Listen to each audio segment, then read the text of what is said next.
MC. Story time with Ronnie. How you doing, guys? Okay, the time machine, part 14. The time machine, I don't work for nobody but you. Part 14. Oh, there's Simpsy walking around. What are we doing? Well, we're going to leave Big Lake. We at the campground. I think it's Rainbow Trout or something. The one with electricity. Because we knew it was going to be cold and snowy. Now, that opening picture is what it looked like yesterday. So, it snowed. But we knew it was coming, so it wasn't a big deal. And we pulled the slides in because snow on that big long full wall slide, full topper thingy is a pain in the ass. And if you have to get snow off of that, we'll do whatever you got to do to not get on the roof. The roof is so slippery in the when it's been snowed on, when it's wet. All right, you can see we're starting you out in the Jeep.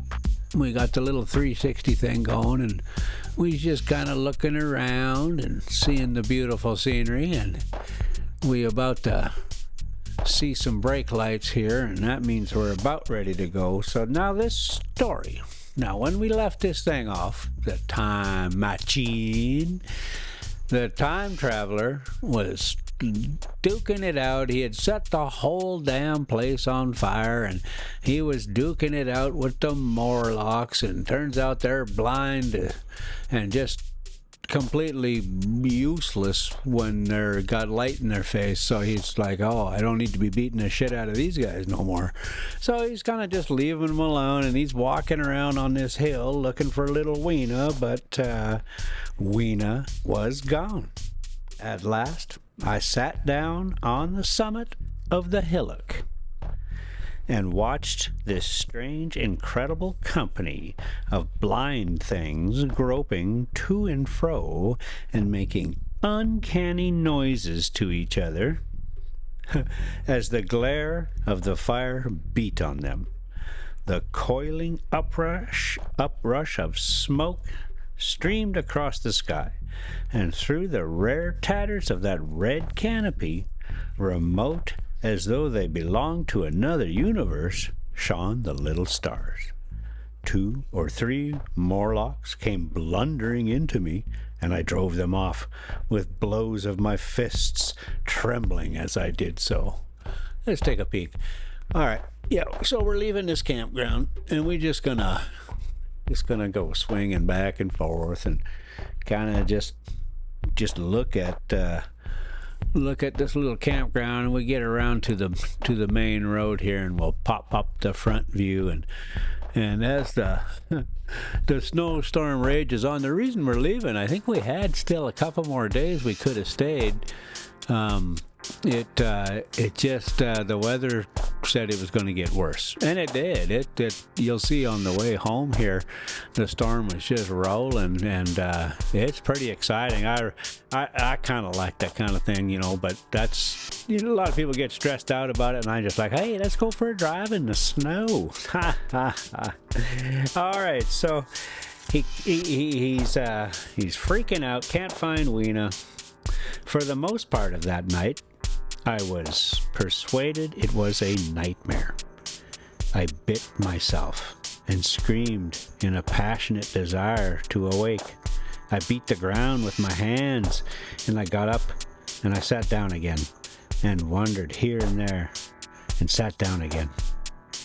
Then I would fall to rubbing my eyes and calling upon God to let me awake. Thrice I saw Morlocks put their heads down in a kind of agony and rush into the flames. But at last, above the subsiding red of the fire, above the streaming masses of black smoke, and the whitening and blackening tree stumps, and the diminishing numbers of these dim creatures, came the white light of day. I searched again for traces of Weena, but there were none. It was plain that they had left her poor little body in the forest. I cannot describe how it relieved me to think that it had escaped that awful fate to which it seemed destined. As I thought of that, I was almost moved to begin a massacre of the helpless abominations about me. But I contained myself. The hillock, as I have said, was a kind of island in the forest. From its summit, I could now make out, through a haze of smoke, the palace of green porcelain, and from that I could get my bearings for the White Sphinx. And so, leaving the remnant of these damned souls still going hither and thither and moaning as the day grew clearer, I tried some grass about my feet. Hang on a second. Let me just take a look at this drive, because I'm chewing this up already here, and we're barely getting started. Oh yeah, it was just so nice, and it's I wish we could have stayed, but there was something going on, and the day that we were going to have to leave, it looked like it was going to be already snowing for 3 days. So we thought, if it's like this, it's easy enough. But 3 days of like this, it's not going to be so easy, and we'll probably end up staying for 2 weeks, which again would be super nice if you had the time. In this particular case, we did not. So there it is. Off you go into the snowy great beyond. Ha ha. Okay, so here we go back to this story here. Now I got the idea. I tied some grass about my feet and limped on across smoking ashes and among black stems that still pulsated internally with fire towards the hiding place of the time machine. I walked slowly, for I was almost exhausted as well as lame, and I felt the intensest wretchedness for the horrible death of little Weena. It seemed an overwhelming calamity. Now, in this old familiar room, it is more like the sorrow of a dream than an actual loss. But that morning, it left me absolutely lonely again, terribly alone. I began to think of this house of mine, of this fireside, and some of you, and with such thoughts came a longing that was pain. But as I walked over the smoking ashes under the bright morning sky, I made a discovery. In my trouser pocket were still some loose matches. The box must have leaked before it was lost. Oh boy. Alright, let's take a look and see where we are, if we've left the Big Lake complex. Not quite yet. No, we kind of just slow rolling it out here. So we'll get back to this story here then. There are no dancing bears. If they're out there, they're probably not bears. Okay. Chapter 10, or X if you like. About 8 or 9 in the morning, I came to the same seat of yellow metal from which I had viewed the world upon the evening of my arrival. I thought of my hasty conclusions upon that evening, and could not refrain from laughing bitterly at my confidence. Here was the same beautiful scene, the same abundant foliage, the same splendid places and magnificent ruins, the same silver river running between its fertile banks. The gay robes of the beautiful people moved hither and thither among the trees. Some were bathing in exactly the place where I had saved Weena, and that suddenly gave me a keen stab of pain. and like blots upon the landscape rose the cupolas above the ways to the underworld. I understood now what all the beauty over the world people covered. Very pleasant was their day, as pleasant as the day of the cattle in the field. Like the cattle, they knew of no enemies and provided against no needs. And their end was the same. I grieved to think how brief the dream of the human intellect had been. It had committed suicide. It had set itself steadfastly towards comfort and ease, a balanced society with security and permanency as its watchword. It had attained its hopes, to come to this at last. Once life and property must have reached almost absolute safety. The rich had been assured of his wealth and comfort, the toiler assured of his life and work. No doubt, in that perfect world, there had been no unemployed problem, no social question left unsolved, and a great quiet had followed. It is a law of nature we overlook, that intellectual versatility is the compensation for change, danger, and trouble. An animal perfectly in harmony with its environment is a perfect mechanism. Nature never appeals to intelligence until habit and instinct are useless. There is no intelligence where there is no change and no need of change. Only those animals partake of intelligence that have to meet a huge variety of needs and dangers. All right, let's take a peek at this little road here, because, woof, boy, that's getting rough. All right, yeah, so you've probably seen this bit on the scooter a few times by now. And, yeah, it's just, like I say, I just can't get enough of driving in them horrible conditions. Yeah, So, as I see it, the upper world man had drifted towards his feeble prettiness, and the underworld to mere mechanical industry. But that perfect state had lacked one thing, even for mechanical perfection: absolute permanency. Apparently, as time went on, the feeding of the underworld, however it was effected, had become disjointed. Mother Necessity, who had been staved off for a few thousand years, came back again, and she began below, the underworld being in contact with machinery, which, however perfect, still needs some little thought outside habit, had probably retained perforce rather than initiative, if less of every other human character than the upper. You know what? I chewed that up so bad I don't even know what the heck he was saying. Let me try it all again here.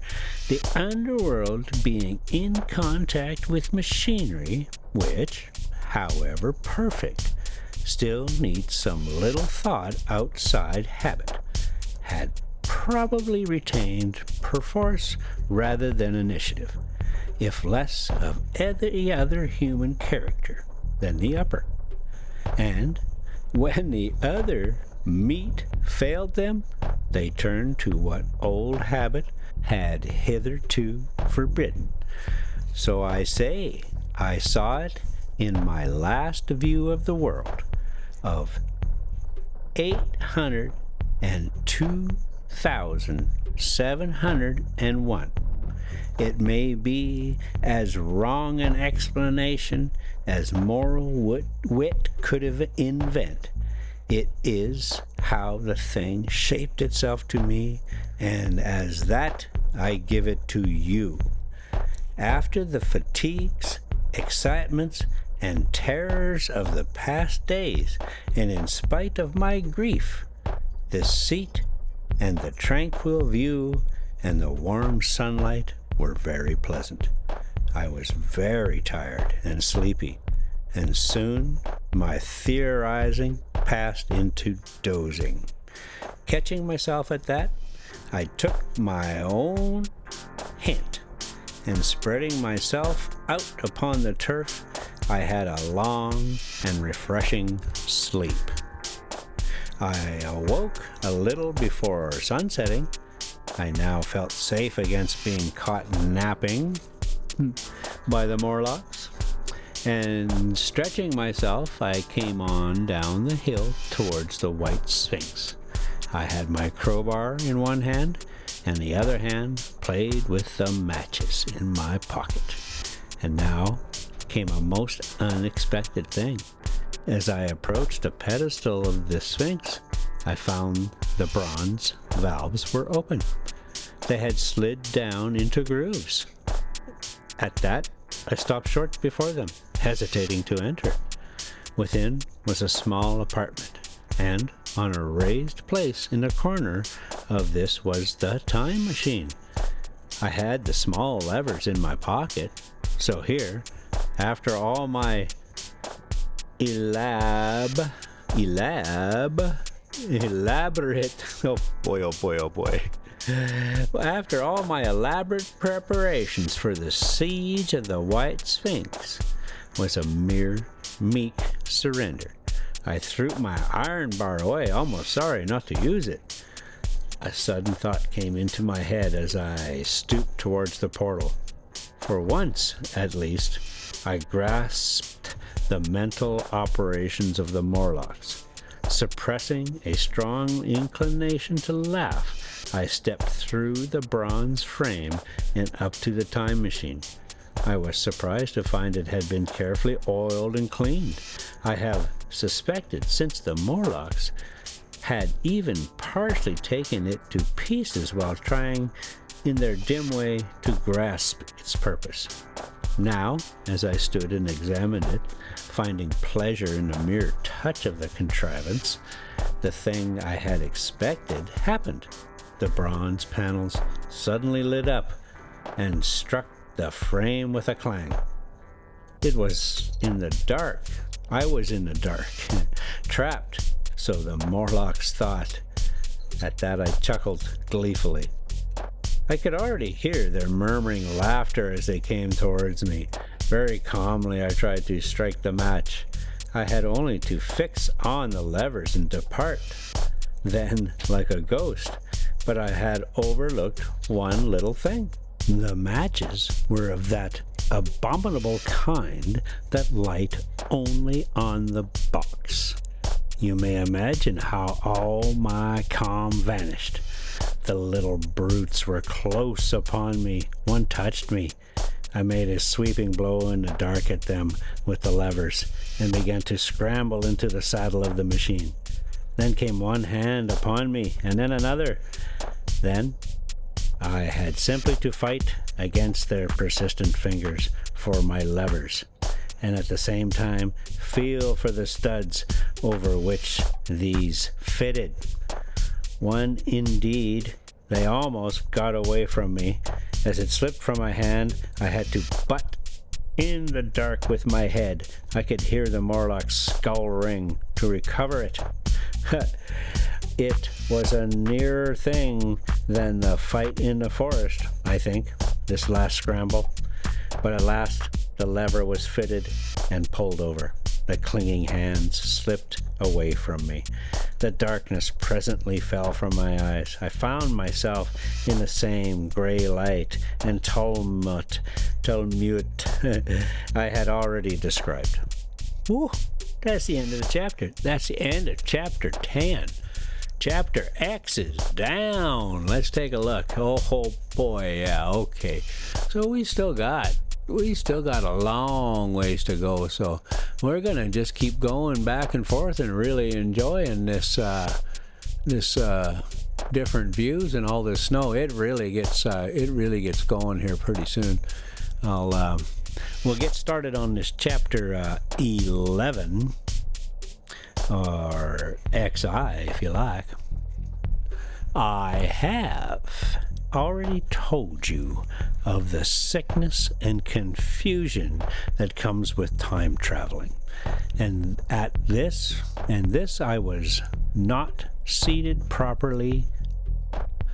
Let's just try that one again. And this time I was not seated properly in the saddle, but sideways and in an unstable fashion. For an indefinite time I clung to the machine as it swayed and vibrated, quite unheeding how I went. And when I brought myself to look at the dials again, I was amazed to find where I had arrived. One dial records days, the other thousands of days, another millions of days, and another thousands of millions. Now, instead of reversing the levers, I had pulled them over so as to go forward with them. And when I came to look at these indicators, I found that the thousands hand was sweeping around as fast as the second hand of a watch into futurity. All right, let's take a peekaboo here. Oh yeah, and then we go through that area there that's right at Baldy. The Baldy trailhead, the Sheep's Crossing trailhead there, and it's pretty thick with snow and ice there.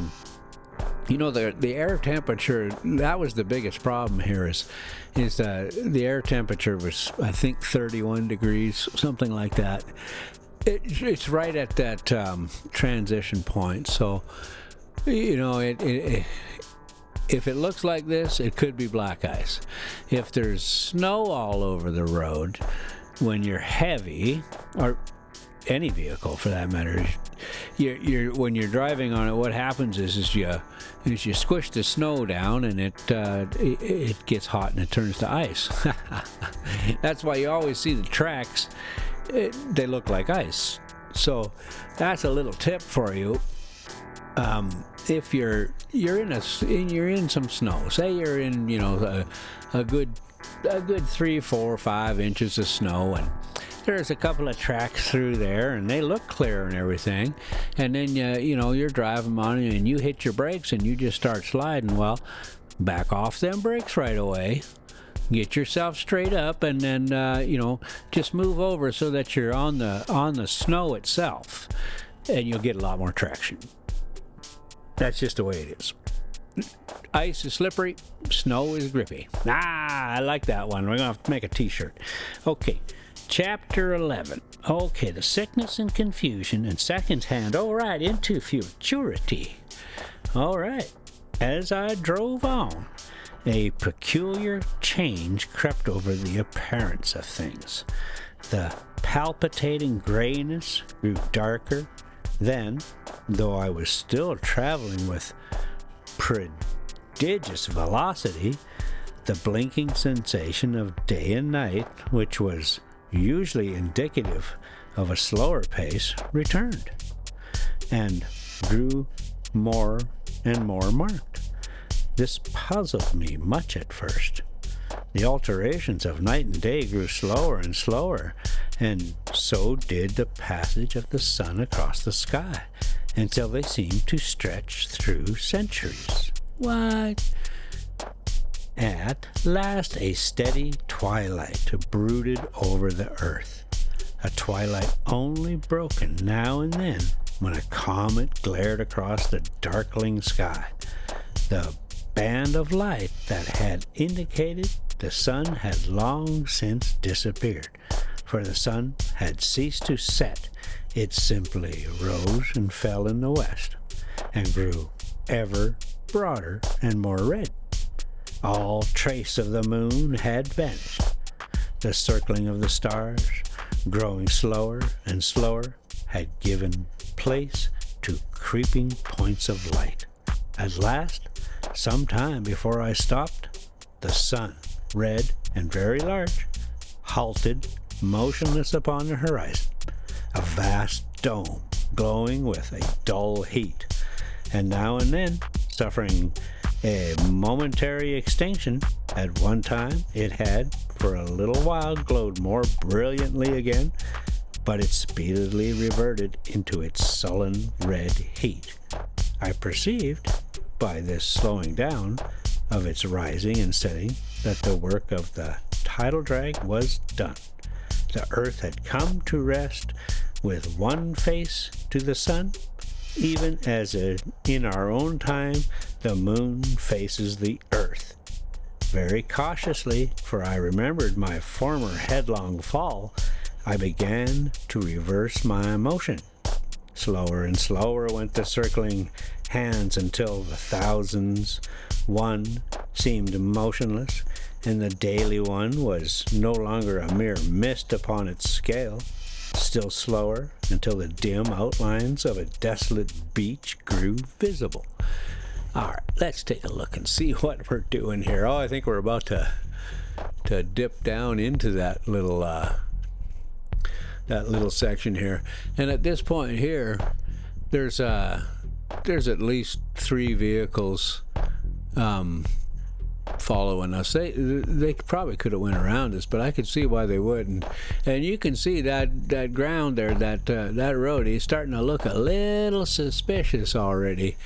It's starting to look a little bit slickery. So we'll see as we come down into the Sheep's Crossing area here, where somebody jumped on the brakes real hard, and they were sliding off, and finally the anti-lock kicked in, and you can see it just came around here. We'll just hang to. Oh boy, I went and lost my spot again here already. Let me see if I can find it. I am just the worst at this kind of thing. Across the sky, steady, broad, halted, motionless, or slower and slower. Oh, the beach grew visible down here. Okay, right there. All right, so yeah, we're taking a look at it, because I know darn well there's a pretty good elevation change right here, and water. So a little bridge and that kind of thing. Okay, so yeah, take a look there. You can see, oh no, hit the brakes, and they off they're going, and finally the anti-lock kicks in and brings them back over here. So yeah, and now we're at it, and we're like, okay, yeah, ain't no big thing. We can start powering up the hill. And it goes back and forth like this. I was going to put the whole thing together in one shot, but it started to look really long.